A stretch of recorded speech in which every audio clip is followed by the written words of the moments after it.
Hey guys, thanks for joining us for this 117th episode in Season 2 of Good Questions with Cameron Dole. Special guests on this episode include actor Dominic Burgess. He plays Jerry Summers in Dr. Death, which is available now on Peacock. We'll also visit with writer and actress Siobhan Fallon Hogan. Has a new movie, Rushed, which will be available in theaters and on demand August 27th. Of course, if you would, please take the time to subscribe, comment, leave some feedback, check out the shop, and share with your friends. Would like to say thanks to our sponsor for today's episode, Smiley's Breezy Vapes at 313 Falcon Road in Altus, Oklahoma. They've got new hardware, plus the largest selection of disposable flavors in Southwest Oklahoma. If you ever have a question, you can call or text 580-471-VAPE. And don't forget to check out Wacky Wednesdays. They'll spin the wheel for savings just for you. Now, if Monty Hall was alive and he walked up to random people and asked if they had a can of Pringles on them, 7 in 10 people might say yes. According to a new poll, Americans love snacks so much that 69% of people say they always bring some kind of snack with them when they're on the go. 51% say they fill up on snacks as an entire meal at least 3 times a week. And 53% said they'd swap out an unhealthy snack for a healthier one if there were more options available at a similar price point. Of course, that surely depends on what the healthier choice would be, because 6 out of 10 people said their first choice of snack is packed with sugar or salt, and the most popular choices: potato chips, chocolate, and candy. Of course, you've heard about the podcast, the true story itself as well, Dr. Death. We're going to talk about the highly anticipated limited series that is available to stream on Peacock. And with that, we've got Dominic Burgess with us today. And first off, Dominic, appreciate you taking some time out of your busy schedule, brother. Oh, no. Thanks so much for having me. I appreciate it so much. Now tell us, Dr. Death, did you know about Dr. Death before being a part of the show, or did you have to do some extensive research once you got the role? I did not know about Dr. Death. I got the audition and was told, hey, it's a true story. It's based off this doctor who was injuring and maiming his patients. There's a podcast. Go listen to the podcast. And so I tore through the podcast before my audition and was sort of blown away that a doctor could be operating and injuring people and no one was stopping him. So, oh my gosh, yeah, it was really eye-opening for me too, because I had no idea. And when you come in and you're playing the role of Jerry Summers, the childhood friend of Dr. Death himself, how much pressure do you put on yourself as you take on an actual real human being role, if you will? Yeah, that's right. I played Jerry Summers, and he was Chris's best friend. They went to college together. They played football together, and Jerry was, Chris's right-hand man. He would drive him around. He helped him set up his business, and he was this big, gregarious, fun-loving, friendly, warm, open guy. And for me, that was the entry point to playing Jerry, was making sure that, he's a real person. He actually passed away in February of this year, but making sure that, he's not just portrayed as a doofus who isn't really aware. He loved Chris, and I think the way that I wanted to portray him was that he was manipulated by Chris just as much as anyone else. And so for me, it was loyalty and friendship that was the anchor point, and that was, I think, the most important aspect for me to get across in playing Jerry. Because then I think once he does go under Chris's knife and things do take a turn, I think it's all the more heartbreaking, seeing that journey play out. And Dominic, as we've all been through so much, we've gone through so many emotions this last year. It seems like most of the releases that are coming out are feel good releases. What was your thoughts working Dr. Death, especially coming out of pandemic, and the response that you've gotten? Have you been surprised by it?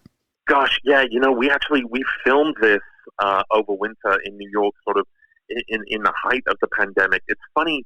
Originally, it was going to be shot months and months earlier, but everything was put on hold. But yeah, the experience of filming it in a pandemic was very odd too. We had to change a lot of things. Normally, you're on a set and you're talking with people and interacting and really getting to know the cast and crew. And this was very different in terms of coming to set and filming and then being sort of ushered away to your own private corner, away from everyone else in a mask and a shield. So it was a very sort of isolated way to work and film too. But I think that lends itself to the show because it is so dark and grim that when you see Joshua Jackson playing this guy who is so cold and focused and narcissistic, I think it lends itself to, a lot of the time when you get on set during the pandemic, the only time you get to see the other actors is when they're in character. And so coming down and just seeing Josh in that mode is kind of scary. So I hope that comes across on screen. Dominic, this last year, I mean, we've all had time to ourselves, and as you've adjusted, evolved for the pandemic, what do you think you have pulled most from this last year that you're going to take moving forward as well? Gosh, I have had a lot of downtime. I've been very fortunate that I've been able to work, on Dr. Death, and then I've just been filming in Puerto Rico and Colombia. So I think for me, it's just a sense of how fortunate I am to do what I love, and knowing that, that there are a lot of people who aren't as fortunate as I am.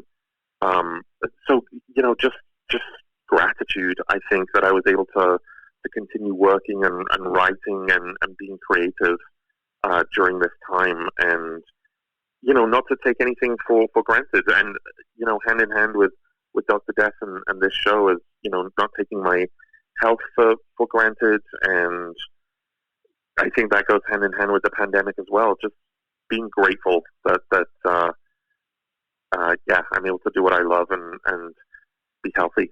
There you go. And again, the highly anticipated limited series, Dr. Death, you can stream it on Peacock. And of course, Dominic, always want to make sure and let our listeners know where they can keep up with everything you've got going social media wise as well. Yeah, I'm at Dominic Burgess on Twitter, and I'm at Dominic Burgess 1 on Instagram. And there's a whole lot of cats on there. Oh, I hope you like cats. That's good stuff. Well, again, Dominic, it has been great to visit with you, and looking forward to watching more episodes of Dr. Death, and hopefully we can catch up again real soon. Great. Thank you so much. Now, if there's still a title for fastest gun in the West, this guy might deserve consideration for his duel with a kitchen appliance. An unnamed man in Washington state was placing aluminum cans in his fridge last Saturday when one of them exploded. Now, he was startled and immediately pulled the pistol out of his waistband and fired a round into the bottom of the fridge. That alarmed some neighbors, and the cops were called. They found the guy yelling incoherently in an alleyway. He told the police that the people who live in the basement wanted to kill him and that they'd shot at him, so he fired back in self-defense. There's just one small problem with that. No one lives in a basement below the man. In fact, there is no basement at all.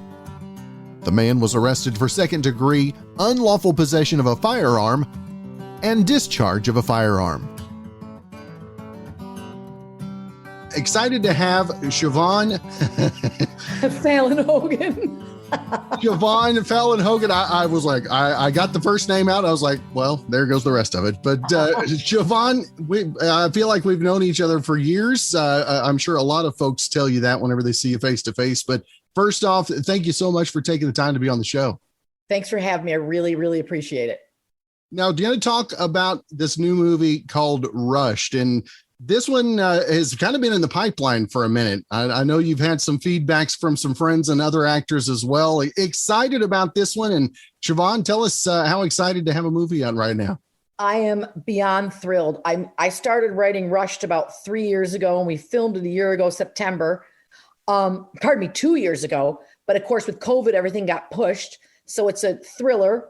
And it's about a mom from upstate New York, Irish Catholic. I just happen to be from there, and I am Irish Catholic. So anyway, and whose son gets involved in a fraternity hazing incident, and she tries to go take the high road, but when the high road doesn't work, she seeks revenge. So it's a real psychotic revenge thriller. Now, where did the inspiration for this come for you? Was it real life circumstances that inspired it, or? No, but I have 3 kids. So, and they're now, one teenager and 2 in their 20s.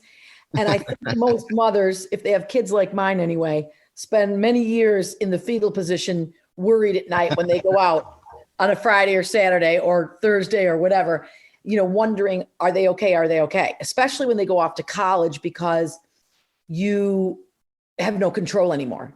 But this movie has a lot of humor in it too, even though there's, so it's very sad and it's thrilling and it's crazy, but because, the Irish Catholics have a very funny way of looking at things. And the mother is a helicopter mom, unlike anyone I know, who, first kid goes off to college and she's driving him crazy.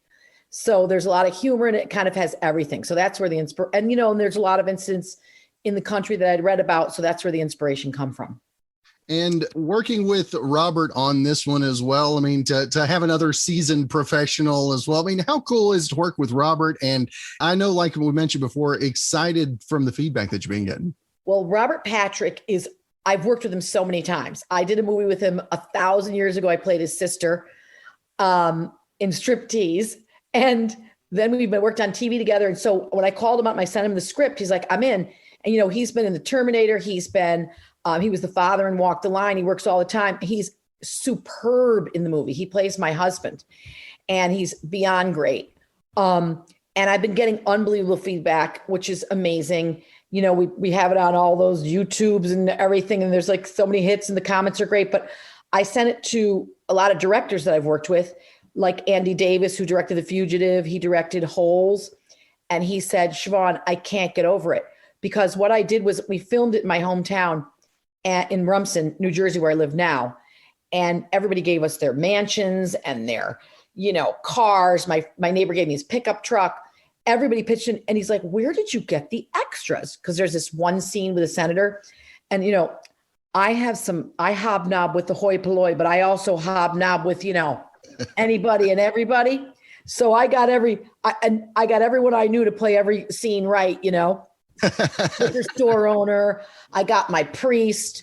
I got, this guy who owns a farm. So all the locations are amazing and all the extras are amazing. So it just really came together. It's a miracle, really. Now, the timing on the release, Rushed, kind of goes along with the hazing going in on fraternity, sorority type stuff, getting ready for the back to school. I mean, timing's perfect here. Yeah. Well, Vertical Entertainment bought it back in the fall and they said, we want to hold it till the kids go back to school. And so August 27th, they'll go back. And I've gotten, people from the trailer sent me letters, texts. They're like, I'm so afraid for my kid to go back to school. I was like, look, your kids have a good head on their shoulders. Don't worry about it. But, but everybody loves a thriller and everybody loves to be scared to death, I think, sometimes in a movie. But yeah, the timing really, August 27th, it'll be released in movie theaters and on all the video platforms. Apple, I'm such an old dinosaur. I say this. I said to Vertical, I go, what in God's name am I supposed to be saying when they said, say all video platforms, Apple, iTunes, Amazon, all of them. So anyway, so it'll be on there as well.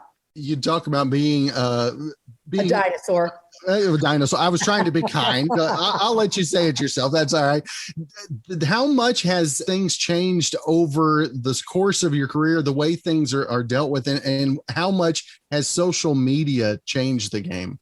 Oh, it's so insane. This is so eye-opening to me because kids, they really prefer to stream movies, I think. Well, then COVID hit and families all bought these big flat screen TVs and they like to watch at home. So going to the theaters is people have gotten out of the habit. It's like bowling. It's like you go like once a year, unless you're a bowler. I don't want to brag, but I was on the bowling team in 5th grade. But I smelled like cigarette smoke so much at that time, talk about how things change, that I had to stop because my mother's like, I can't keep washing your clothes. I have too many kids. You reek of smoke when you come out of the bowling alley and you're only in 5th grade. But anyway, so yeah, I mean, social media is crazy. And this, my son is actually doing a lot of the social media, and we have PR people that are doing social media, Andy Hoagland, who you know, and Prodigy, and it's crazy. They have all these platforms, and overnight we have 100,000 hits. It's nuts. So I'm just praying to God that it will do well and people will go see it.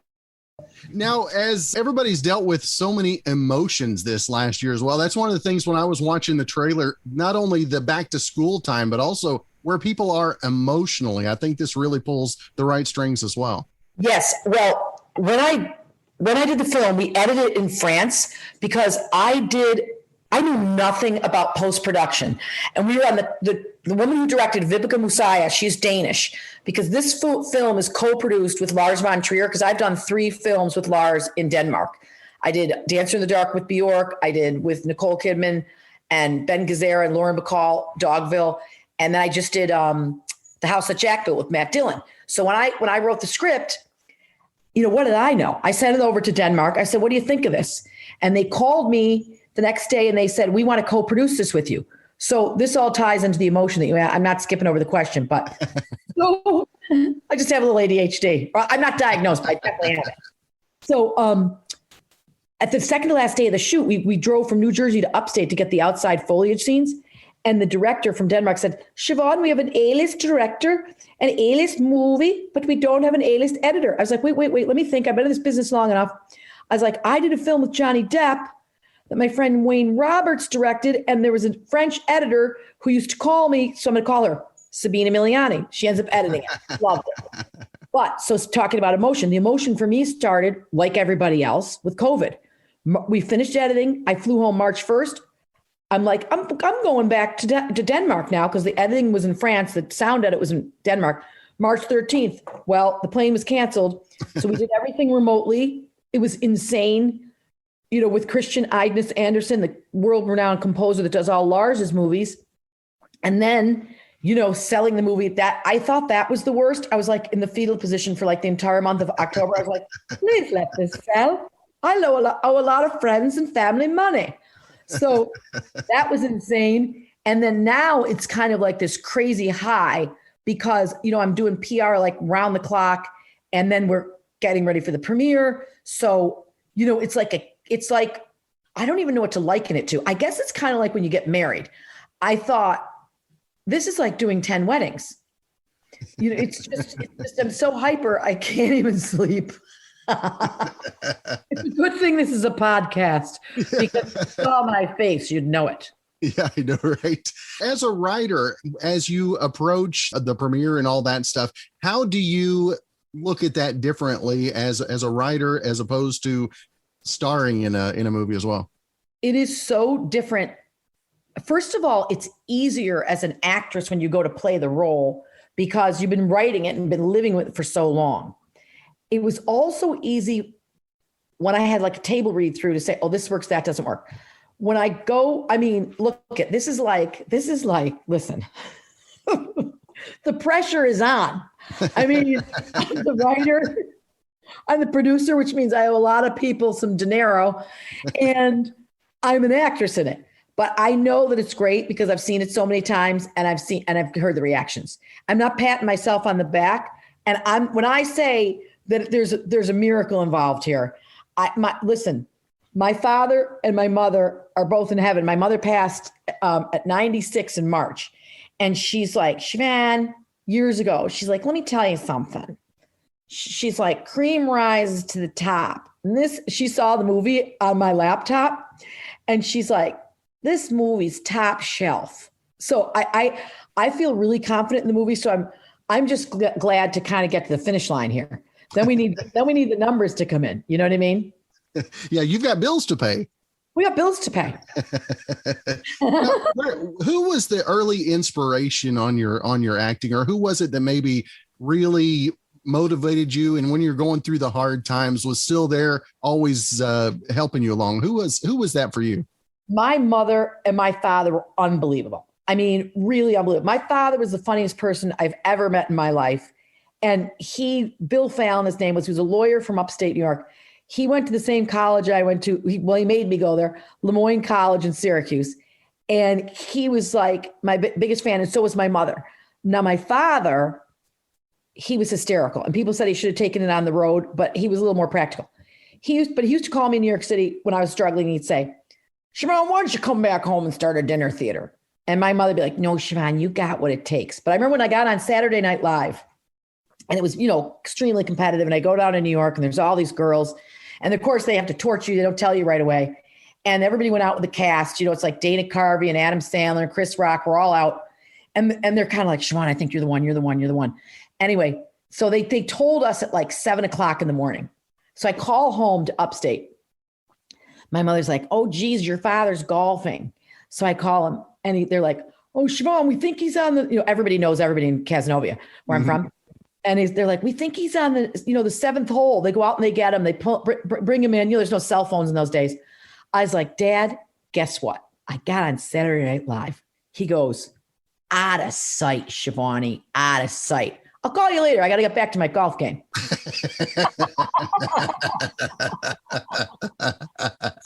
They were always totally there for me and my sisters too, and my husband and my family, my kids, And then there's people, like Robert Patrick, like that is a loyal friend.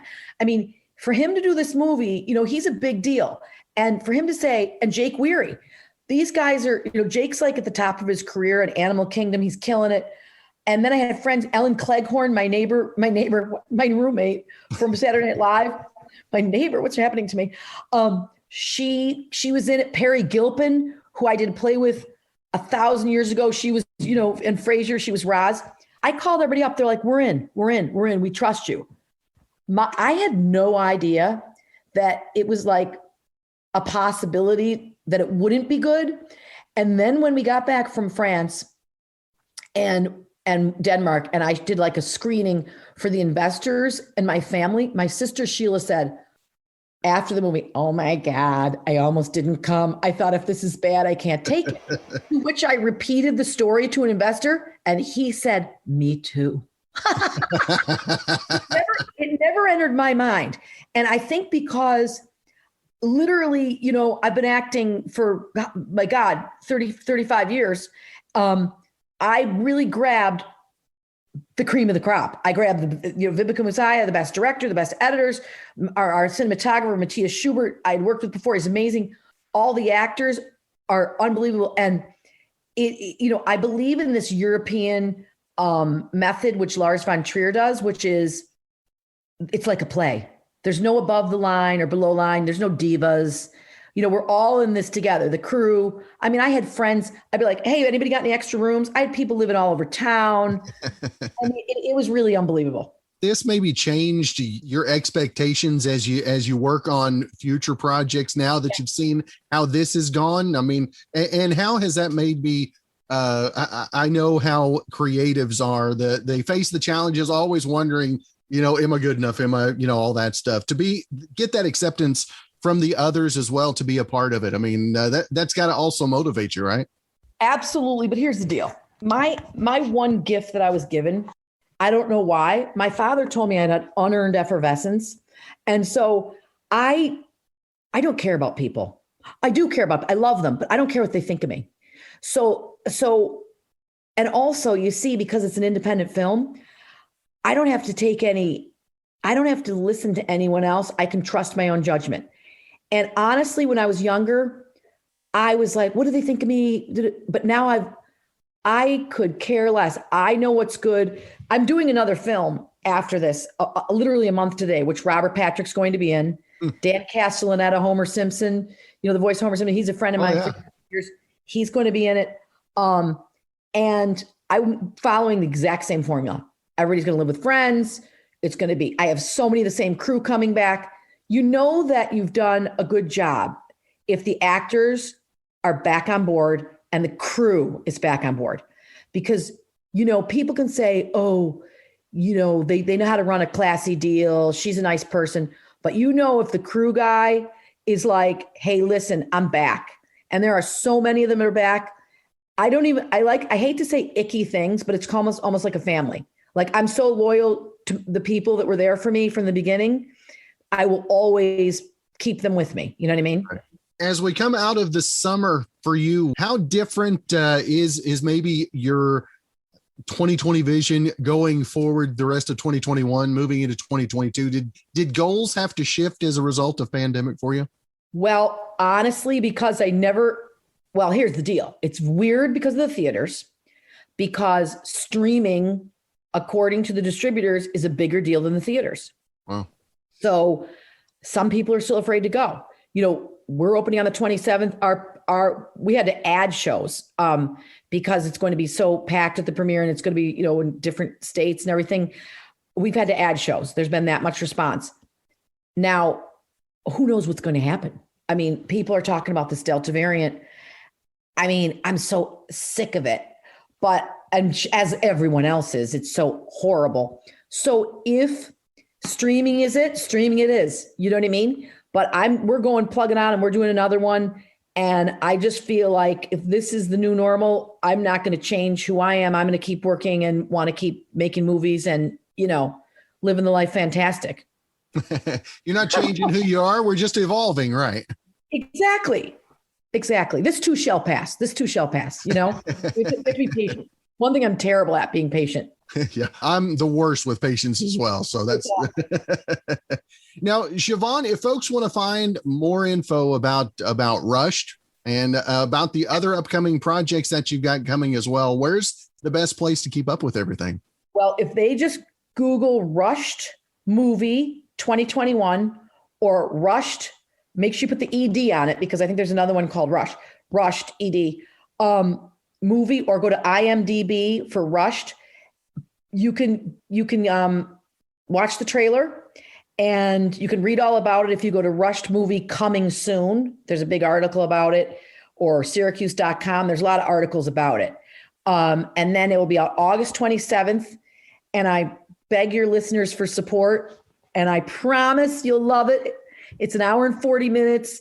It's keeps you on the edge of your seat the entire time. And it's a great movie. You see a lot of feedback from time to time. And whenever I saw the feedback from Patton Oswalt, and for whatever reason, I don't know what that says about me, but whenever I saw that Patton gave the representation that he did, I was like, I'm in. That guy, Patton, this is crazy. I was on a Zoom talking about a movie in during the pandemic with the Rosenthals. Phil Rosenthal, did Everybody Loves Raymond. Lily Rosenthal's in the movie. She plays my daughter. Oh, wow. So during the pandemic, they did these Sunday night Zooms, and they were talking about Ratatouille. My kids are huge fans of Patton. So they come on. My daughter, who's 19, my other son who's 23, my 26-year-old wasn't there. And Patton IMs me, if that's what it's called. It's on my computer, like it lights up. Right. Siobhan, now can you imagine this? He says, I'm a huge fan. He said, I also used to be roommates with this guy that I used to know. So it was like we were in high school. It was like we were cheating under the table, like slipping notes back and forth in the room. I was like, shut up. How is he doing, this roommate? Anyway, so we started keeping in touch. Turns out Patton just did a movie in Syracuse.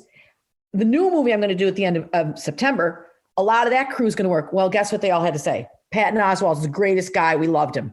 But so Patton, he has a huge following. So he's like, I sent him the movie because I wanted to see what he thought. And he just loved it. So yeah, that's pretty. And Lars von Trier, I got to tell you. So if people are familiar with the European films, and Matt Dillon, like I sent it to them, and Lars said, Siobhan, I haven't been able to get through a movie in 10 years. This is the first one I've been able to watch full. I loved it. Wow. So that was huge. So I just, I'm really just really feel grateful as my head spins off my body. Now, again, the release date, August 27th. Friday, August 27th. It'll be in theaters. It'll be on streamers, video on demand, Apple, iTunes, Amazon, whatever all those things are that kids watch. Platforms. They're called platforms. I only do platform shoot. I couldn't stream a movie if my life depended on it. That's awesome. Well, Siobhan, it has been a true privilege to have the chance to visit with you. I've truly enjoyed our time, and I look forward to the movie. I really, really appreciate it. And honestly, send me an email or give me a call and let me know what you think of it when you see it. I will. I will. Really appreciate it. And thanks to all your listeners. I hope you come out and support us. Really do. Thanks a lot. Do want to say thanks to our sponsor for today's podcast, Smiley's Breezy Vapes at 313 Falcon Road. Check out Wacky Wednesdays. They'll spin the wheel for your chance at great savings every Wednesday. Stop in and see them at 313 Falcon Road. Or if you have questions, you can call or text at 580-471-VAPE. That's 580-471-8273. Smiley's Breezy Vapes. Be sure and check them out on Facebook as well. Now, this would make deciding on lunch a whole lot easier. Taco Bell is running a contest and giving 100 people free tacos for a year. Now, it's for the 1-year anniversary of their loyalty program, and you have to be a rewards member to enter. So sign up for that first. Then go buy something in person and use their app to scan a barcode on your receipt to enter. And it runs through August 18th. Don't get too upset if you don't win, though. A year's worth of anything sounds like a lot, but we're talking about Taco Bell here. A year's worth means one free crunchy taco per day, or 365 total, so each prize is valued at $547.50.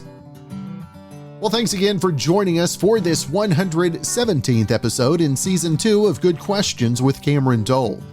If you ever have a comment, a question, maybe anything else you'd like to know, you can hit me up on the contact page at gqwithcam.com. You can also find me on Instagram, TikTok, Twitter, and Facebook at gqwithcam. If you'd like to help out in the funding for this podcast, visit our merch store where we've got hoodies, shirts, mugs, tumblers, stickers, and more. That's gqwithcam.com/shop. If you have a special guest idea, email me, gqwithcam@gmail.com. Again, thanks to our sponsor for today's episode, Smiley's Breezy Vapes, and our good friend Brandon Allen for coming up with our theme music. We're going to let him play us out and hope you guys have a great weekend. Thanks for tuning in.